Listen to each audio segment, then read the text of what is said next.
Ikaw ba ay naniniwala sa great love? Ano nga ba ang mas matimbang? Ang unang babaeng minahal mo o ang babaeng itinuturing mong the greatest love? Paano kung magkita ulit kayo ng first love mo at bumalik yung pagmamahal mo sa kanya? Paano mo nga ba iiwasan gayong ikaw ay may bago ng karelasyon at nagsumpaan na kayo na magsasama habang buhay?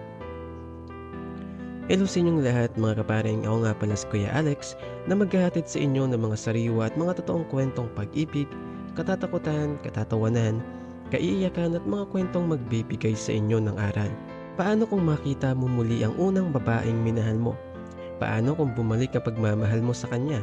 Mas pipiliin mo ba siya kaysa sa babaeng nagpakita sa iyo ng tunay na kahulugan ng pagmamahal?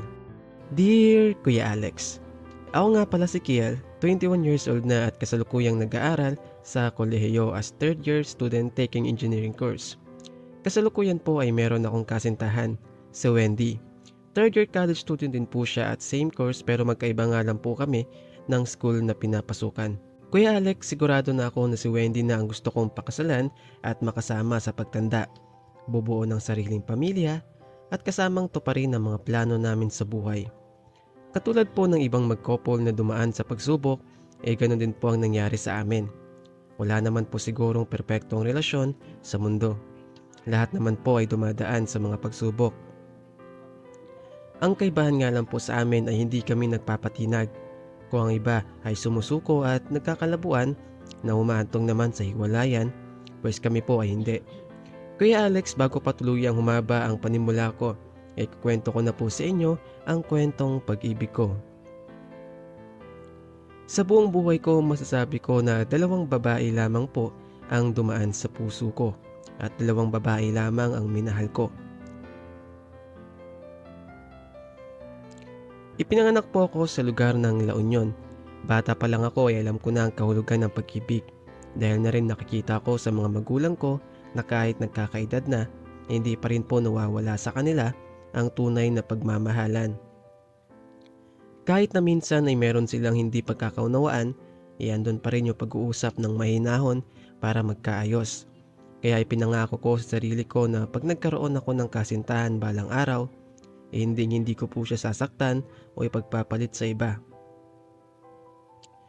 Nangako ako na makukontento ako sa isa.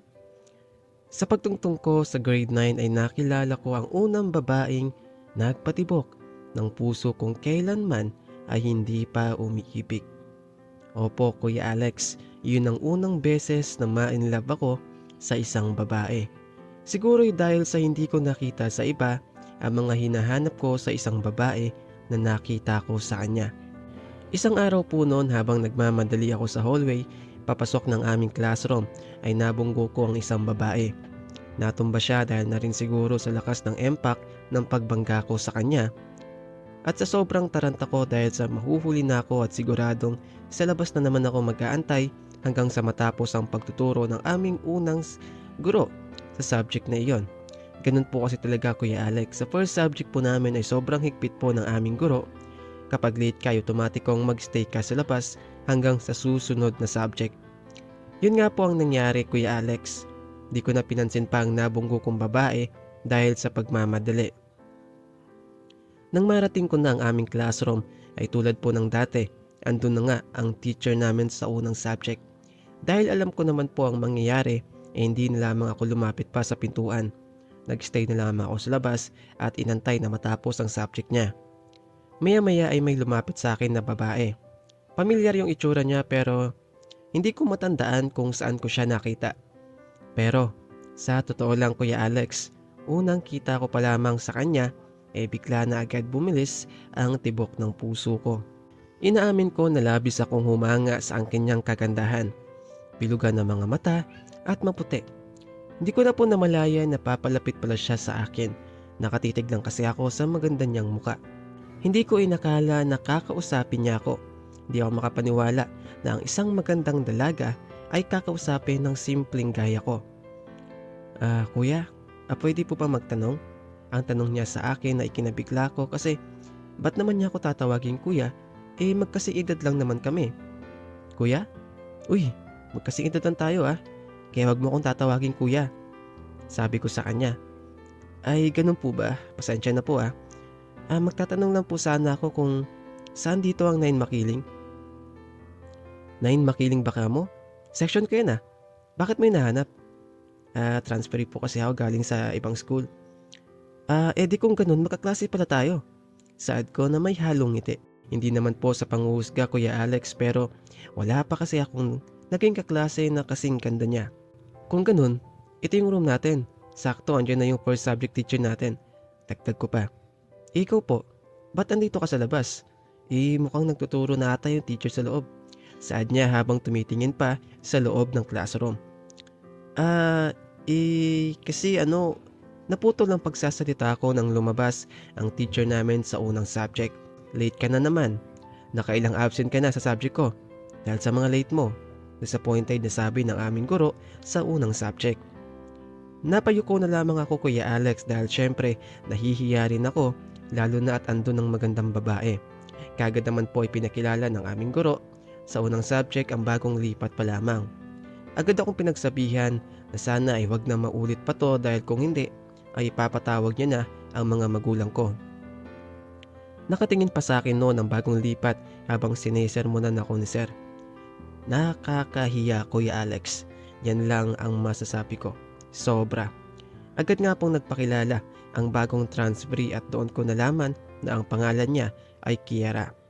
Kung titingnan mo nga naman talaga ang pagkakataon, match na match pa ang aming pangalan, Kiel and Kiara.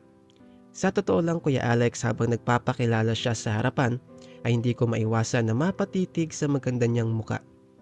Ang ganda niya talaga. Sana mapasakin siya.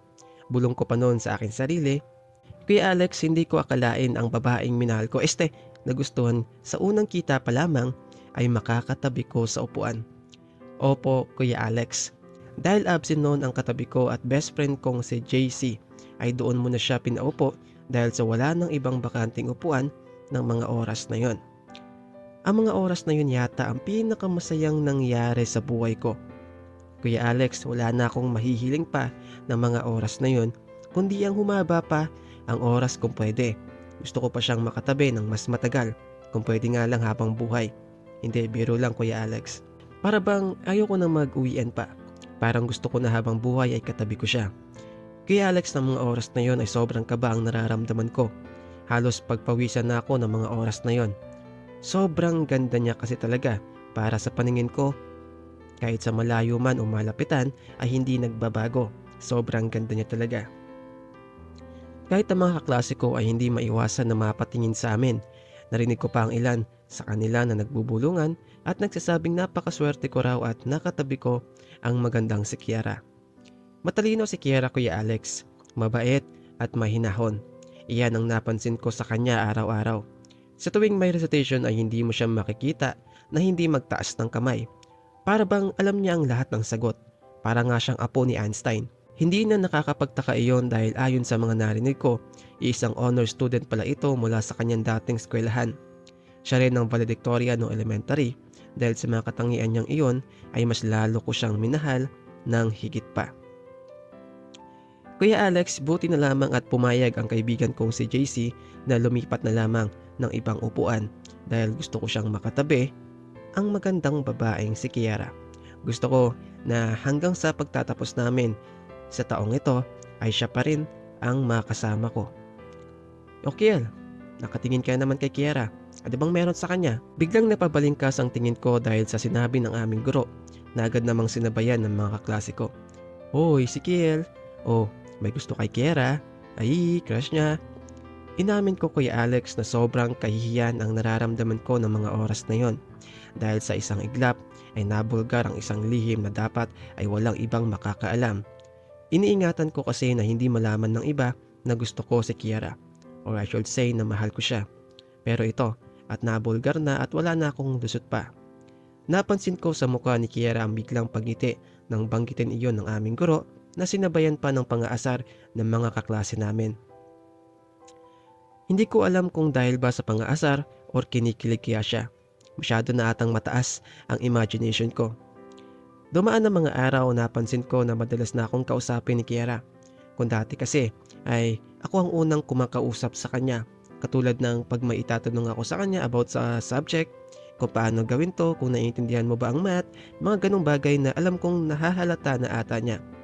Sa totoo lang kasi Kuya Alex, ginagawa ko yon para mapansin niya ako. Kahit kasi magkatabi kami ng upuan, bihira niya lang ako pansinin.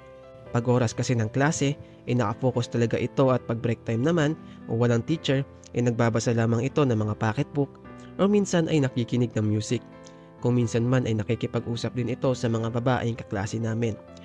Isang araw po katulad ng dati ay nagmamadali akong pumasok dahil mahuhuli na ako sa klase at baka sa labas na naman ako magstay. Siguradong absent na ako noon at ipapatawag na ang aking mga magulang.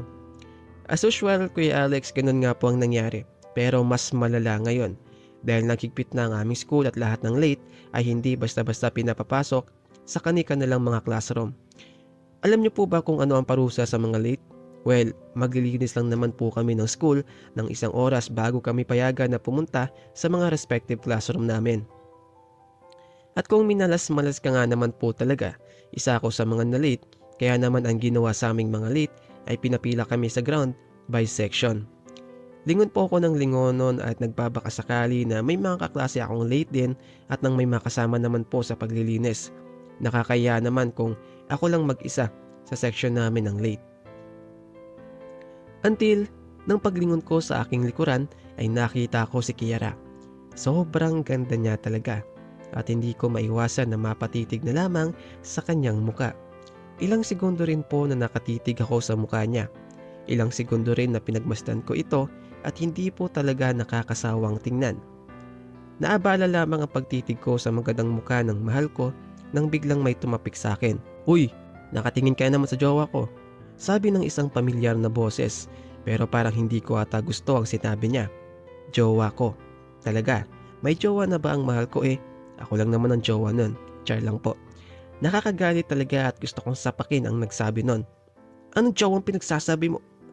Baling ko naman sa lalaking nagsabi na jowa niya ang mahal ko. Napangiti na lamang ako nang makita ko si JC. Ang walang hiya, Kuya Alex, nasa likod pala ni Kiara. Siya lang pala ang nagsabi nun. Kala ko naman talaga ay may jowa na talaga ang mahal ko. O ano?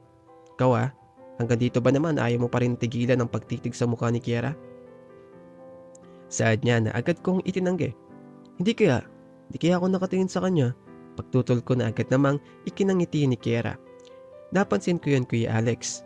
Ang pigil niyang pagngiti sa sinabi ko na parang hindi siya sang-ayon sa sinabi kong yun. Napatingin na lamang ulit ako sa harapan dahil sa sobrang hiya. "Uy pare, ano ka ba? Huwag mo na nga itanggi na gusto mo talaga siya." Ang bulong ni JC na di ko napansin lumipat pala sa likuran ko at saka ako inakbayan. Nang dumating ang principal, pinagsabihan kaming lahat at sinermonan kung bakit kami late.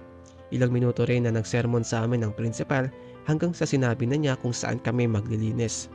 Bawat section ay inassign sa mga lugar kung saan nila ito lilinisan. At ang section nga namin kung saan kaming tatlo ang late ay na-assign na maglinis sa may hallway sa 6th floor. Kaya naman nagsimula na nga po kami na kumuha ng mga gagamitin sa paglilinis. Ako ang nakatuka na mag-map habang si JC naman ay sa pagpupunas sa mga pader doon. Kuya Alex, aaminin ko na gusto kong sabihin kay Kiara na wag na siyang maglinis at hayaan na lamang kami ang gumawa. Ayoko kasi na nahihirapan ng mahal ko. Gusto ko kasing ipatunayan sa kanya na handa kong gawin ang lahat para sa kanya. Agad naming pinauna si Kiara sa 6th floor at sinabi namin na kukuha lang muna kami ng mga basahan, map at balding may tubig. Habang paakyat kami ni JC ay kinausap ko siya na kung maaari ay siya na lang ang magpuna sa mga pader at wag na lang patulungin pa si Kiara dahil nga sa babae ito. Dahil lang ba siya sa babae o dahil mahal mo siya? Ang saad ni Loco na agad kong idinanay. Hindi sus, tatanggi ka pa eh. Kilala na kita pre at alam ko yung ginagawa mo. Oo na, pre.